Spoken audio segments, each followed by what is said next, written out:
Hello and welcome to Warblog. This is like a second go. I'm just going to jump straight in. It's a second play attempt of the War of Dagestan, and essentially there's a couple of little variations. Now the setup starts like that. The reason I want to do this sort of replay, because I think it's interesting back, and again I'm hopefully going to get it done within 15 minutes. Is that I think the mistake I made last time was going into, say, Rakata and holding it and then moving on. What I want to do essentially is just go straight through.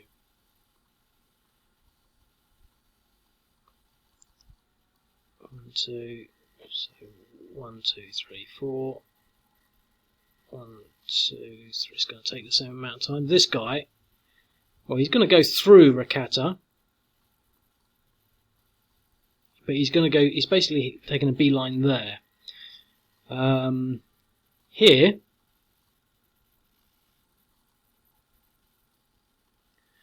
we're going to do the same thing. Now I've got a sneaking suspicion. Now let's get this anti-aircraft in. The anti-aircraft is a cheat, and I'm going to use that cheat. And when I say a cheat, what I mean is it's got 4 factor. So if you stick it in here, it's going to go down a lot faster than what is worth 4 of these when taking these out. So again, this is what happens when you play a game a few times. You figure out the mechanics or the sort of the ways of doing it, and I seldom get that far. I seldom get through playing any games, so that's that. So anyway, I'm hoping that I'll be able to. Last time it got a DR, but it's a 5 to 1. I'm going to use the same odds. Why not? He got a DR as gain. I mean, it's not. I mean, I'm not so fast. It would just be more convenient. But basically, I'm not going to stop there. I'm just going to go straight for these places. So the whole idea, the strategy I'm playing here, and is to take as many places as quickly as possible. So it's getting to there as fast as possible, as opposed to just getting there and staying there. Because if you look at the video for the old one, I didn't get to Gakko. Now I have altered the setup, so that gives me an advantage, but I've only altered it in the sense that it makes sense. I mean, if you were about to invade this country, you would have sort of deployed a little more readily, and that's now the new setup. For example, this is where they were set up before, and it's the longest distance to anywhere. It's 1, 2, 3 turns, or at least these ones are 2 turns away from here. However, I'm probably going to go straight for Ichida. So that's the first turn. Have we moved him? Nope. 1, 2, 3. Okay. So that's the end of that first turn. And it's interesting how first turns work, because you end up with an optimized idea of what to do. And again, this guy is going to move into and Salter for a defensive position. So next turn. So again, I think I'm going to move into there, but I'm going to bypass Kavanada, because I'll be able to do these places with the forces that follow. And he's basically passing straight through, but he might be able to get in there. Yes, he can.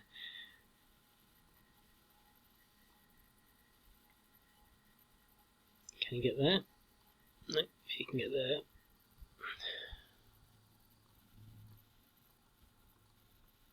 So just going straight through it. Now here, I'm going to do exactly the same as I did last time, and that's not move that unit, because I'm going to advance with that unit, hopefully. And hopefully this time, this is the 4th time, DE, that's what I wanted. It couldn't have been that hard. So the last game he survived twice, so now he's been defeated, and he can move into there. He's all moved up. They're all moved, so everything is moved up. So you can see I'm trying to take a faster advance, and it looks quite different to the last game, but only because I've taken that one unit. But I've just gone I'm just going as fast as I can for these outlying places. Inkilo, Godoberi, Mirasso. These are the ones to get as soon as possible. Gadieri, which I should be able to get through there, and Gigalti. That's going to be the tough one. But I'm waging on the fact that I might be able to get there before the Russians, who, as you can see, have appeared here. Now, I should have altered the police really. The police are moving too fast. Obviously the movement point through mountains isn't extreme enough. In fact, I'm going to pause. Okay, I'm back. You probably didn't notice, but now the police are moving at the same rate as infantry through mountains. It's such a complex matrix of units versus terrain, and I still haven't really got it together. But he's made great ground. Yeah, because they started from there, didn't they? So he's so he probably can't move any further now. But these guys haven't moved yet, so we'll put that to the test by. He's cost him 2.25 to get there. So now they're moving at the same sort of rate. So he's got a bit of an advantage. These two had a bit of an advantage, but so what?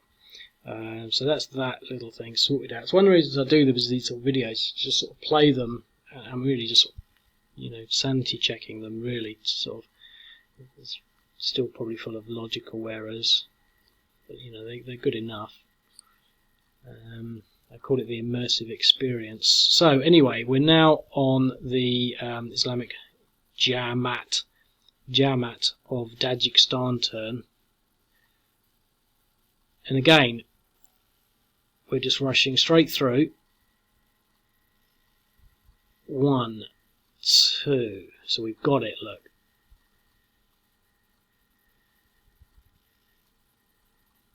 I'm going to leave the anti-aircraft there. But you see, look, 1, 2, 1, 2, 1. You can't get there, but you can get into there, onto the road.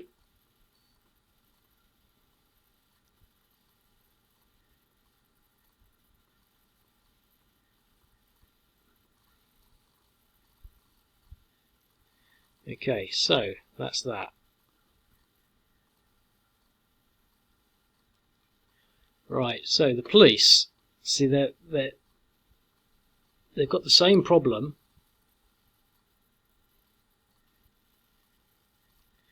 That these, what's their name? The CPID, the Chechens. I should have called them the Islamic Jamaat of Dagestan. I can't keep saying that because I can't remember it. 1. Come on.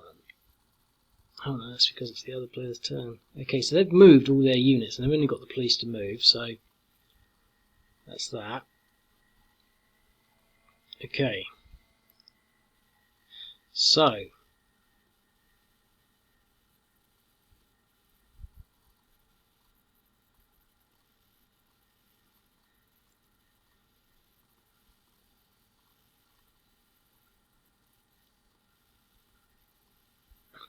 air defense moving faster than anything else through the mountains, so that doesn't make sense either. Let me just change that. Well, I haven't changed it. The reason I haven't changed it is because they've got 6 movement points, and it is costing them 3 to move through mountains. If I did it to 4, it could be that if I've got an air defense unit that's only got 3 movement, it wouldn't actually be able to move into the mountains, so it's a bit of a compromise. So obviously they're driving through the mountains. Right, okay. Okay, so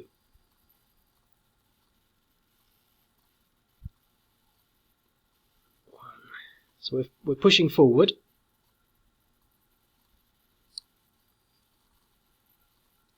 Now he's going to stay there.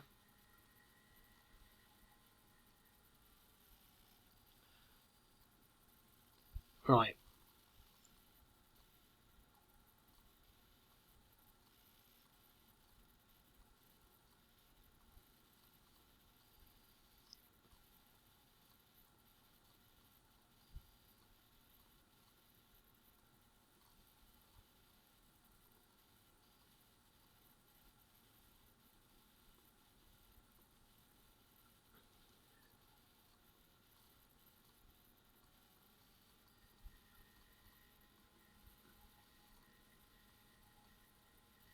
Okay, that's about everything. So again, what I'm trying to just convey here is I'm pushing forward. So I've got a front line across all of these objectives now. I've pretty much got a front line across all objectives. It's just Gigalti. Might be a bit of a compromise as to how soon I can move that out. 1, 2, 3, 4. 1, 2, 3. Okay, so it's the Russians' turn. So now they've got some militia coming on, and the militia is going to try and move across the mountains because it's pointless them bothering with the paths. Again, it's a bit of stupid gameplay there. I'm going to try and get to Gigalti with this police unit, but that's him moved up.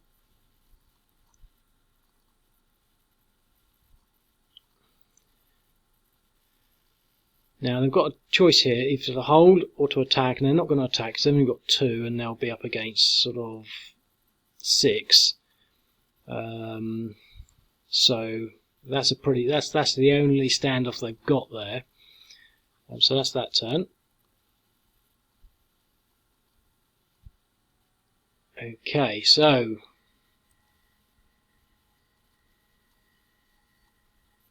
I think I can move out of here and still get into there before this police unit has a chance to do anything.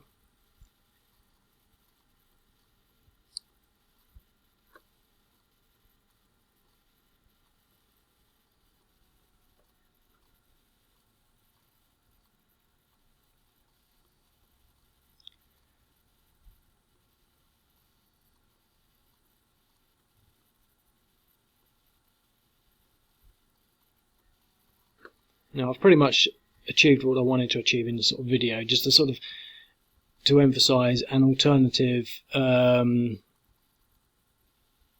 way of approaching the strategy. Let me convert. What's that word when you dedicate someone to somewhere? What's that word? Let me dedicate him over here. Commit him. Let me commit him to this approach as opposed to this one. Okay. Right, so that's now taken, so I can get back onto the track there and into there. So these will eventually be taken. These will all be taken by following units. Now the question is, do I want to start building up to attack these police units?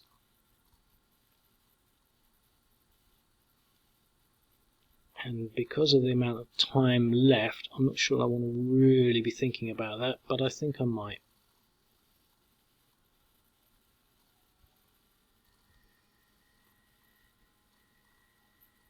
Because he's only worth 2, so he'll be worth 6 in the mountains, but I'm worth 5, 10, 15, 20, 25, plus 20%, which is 30 against 6, so that'll be 5 to 1, in theory. Is my maths right? 3 to 1. Okay, I've got something wrong there on that, but I've got a DR on him, which is giving him 2 depressions, which is good.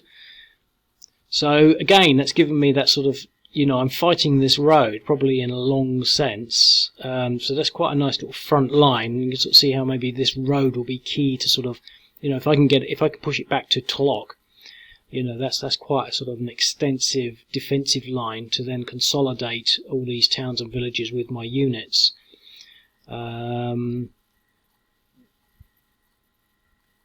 Okay, I'm not going to go any further because I've only got 20 seconds left. So I hope you can see my strategy. In fact, what I'm going to do, because I haven't used this for a while,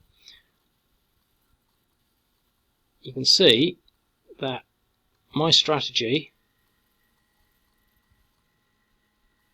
works like that. So in the first, 4 turns. Okay, well, I'm going to continue a little bit.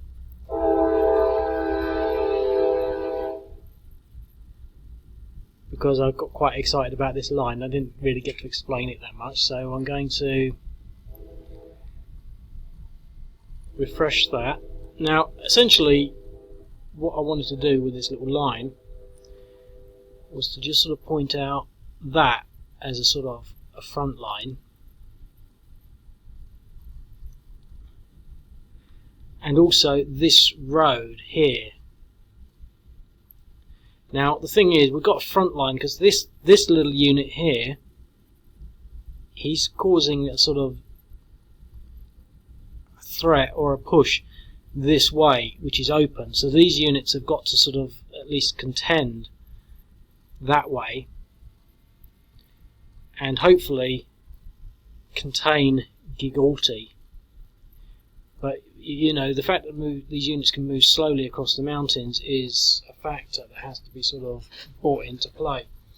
But other than that, the roads are quite important. So again, this is quite, you know, a significant front, because it could just come down here. It doesn't have to follow the roads. The roads are just sort of very convenient, because if you lose control of them, they can move a lot of units through very quickly. And this is why I think that when the Russians get their air mobile units, they'll be starting dropping them in places like that, you know, and stopping the flow of units coming along these roads. And that's sort of what they did, you know, taking out, well, probably, I'm not sure what they do along here, but, you know, just cutting the roads, because these roads sort of seem to go off into the mountains, and that's it. Now, the Russians won't be able to go into Chechnya, so I don't know how that will work out. But anyway, so back to, let me get rid of that and go back to the game.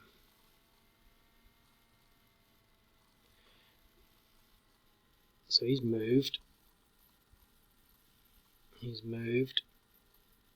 Most things seem to have moved. We did that battle there, and that was about it.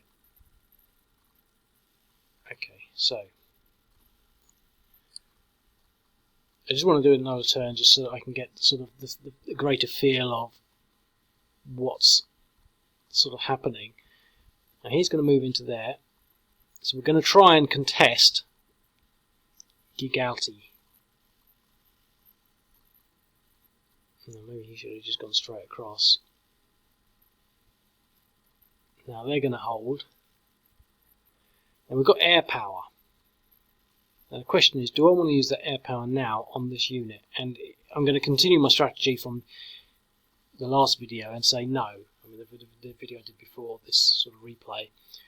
Mainly because if I attack that, if you remember I attacked one of the units up here, if I attack him and even get one, he'll probably recover. Now I can save this and use them when I'm actually going to be engaging in combat. You know, if I was to continually pound this unit because it's so forward, then it might be a different thing. But I'm not sure I really want to do that, because I'm not really sure that winning this initial sort of engagement, this initial meeting, is going to be critical in the long run. It's more about sort of just defining a front line and trying to push that back as early as possible. But it does look, you know, this is the only one that's, you know, we've got everything else. It's the only one that's sort of, you know, questionable, and I don't think that there's going to be much doubt, because he can move there this turn, he'll move there or there, and then he can move into it, and there's nothing that he can really do to stop me from getting there. Okay, so in that turn, okay, so tons more units coming on, so we're definitely going to get there first. Do we want to push on this unit? And I think the answer is yes. Why not?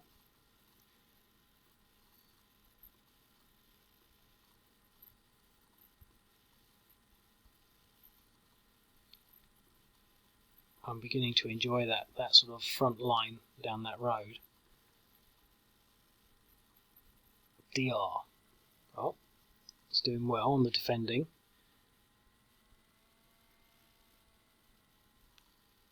So he's got depressions 3 now.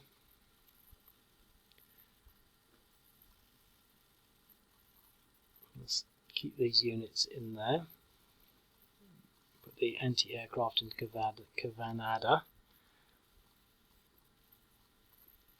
Move this incredibly slow convoy of units that way.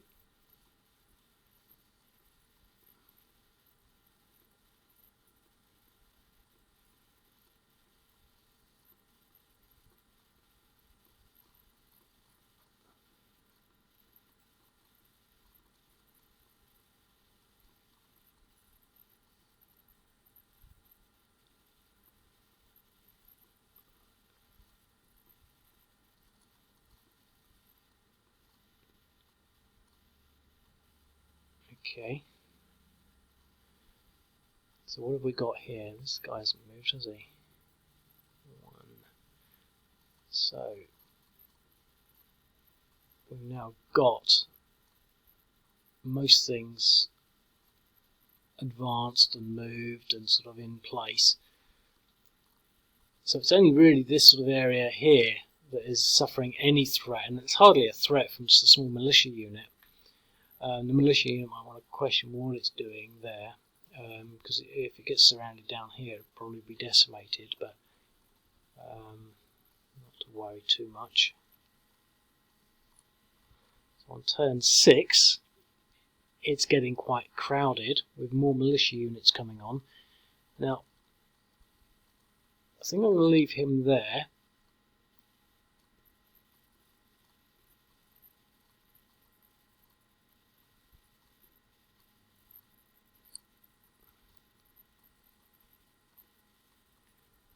What's the point of following the roads when you're militia? He hasn't come on yet. I think he's going to continue to push that threat that way. We're going to at least force him to actually move.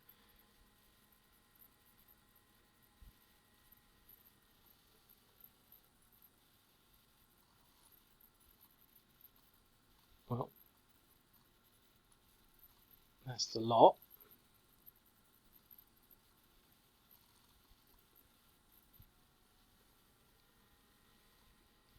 Okay.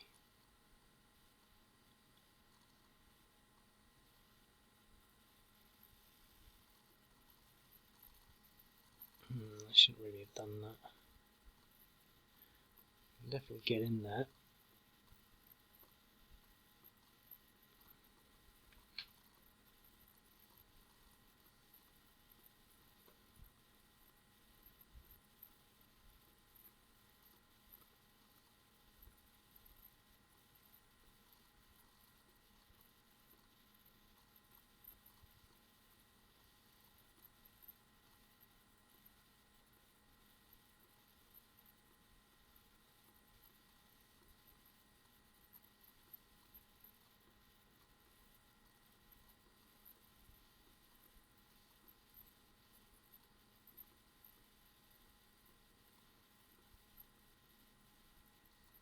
Come on.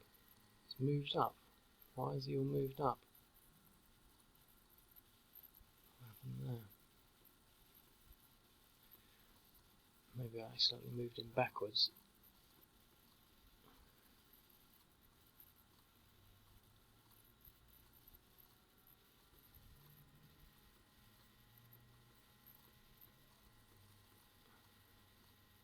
Okay.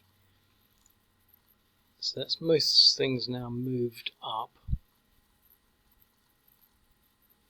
These things are doing what they're doing. The question is, do I still want to move that line forward?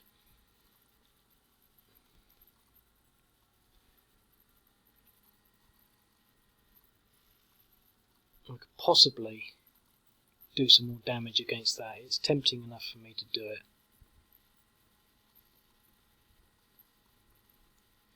Because if I can eliminate those 2 units, there's just 2 more units that won't be able to outflank and things like that.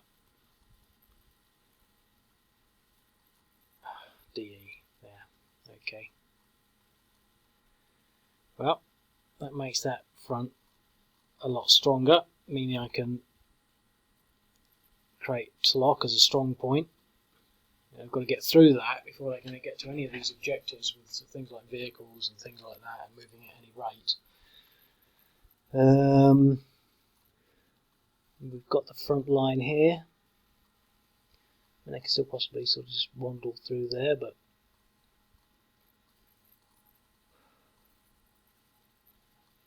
moved. Yep. Yep. Okay. Maybe it would have been good to start using the airstrikes on that. That would have weakened that assault. Because I'm trying to do it for the video quite quickly, I'm not thinking. But that would have been actually, I should have been using these airstrikes to weaken that unit.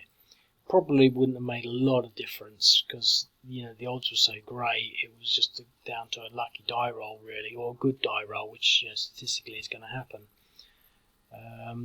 Again, I'm not going to contend fighting that, but I can certainly threaten him.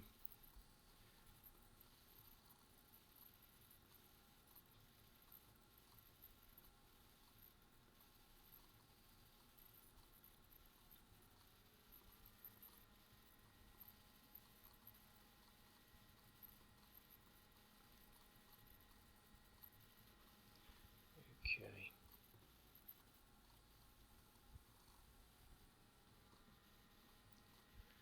Wow, look at all these units streaming onto the board. It'll go the other way when the Russians come on. I'm never going to get that far in the video playthrough because I just don't want to commit that much time playing the game.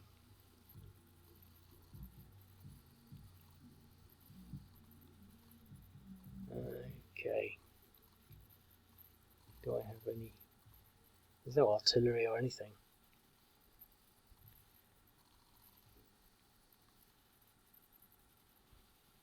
What I want to do with these two units is to push them down here. It's actually it's a lot quicker to get to Gakko from here than this route here. But these other ones I think are going to follow through.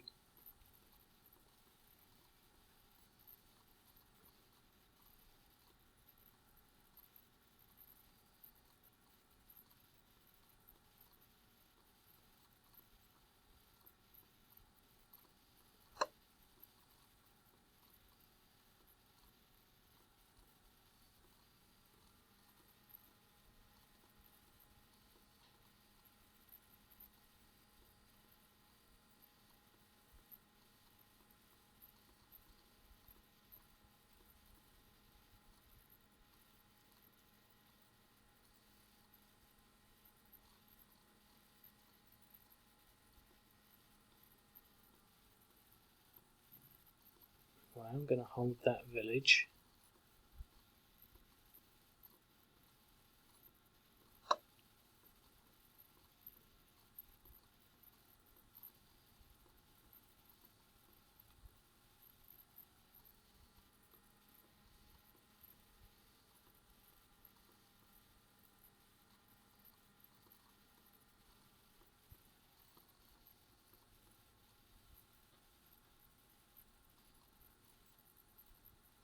He's going to stay there. They're going to sort of stay there, I think. Although, to be quite honest, I'm going to commit one of these units to creating a forward position.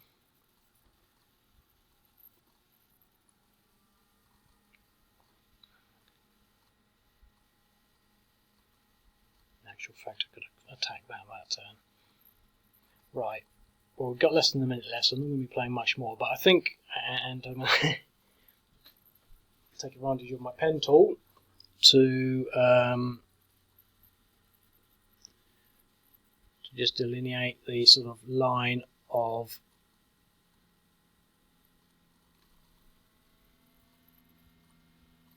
control. So this would be whatever date it is. But this I think using that strategy I've applied, got a lot further than I did in the previous playthrough, which was just sort of an interim one. And I think I can push these police units back, and here might be a bit of a sort of, because he's got he's uncontested really. Okay, well, I hope you enjoyed that. Hope it makes you feel like playing, and I'll speak later.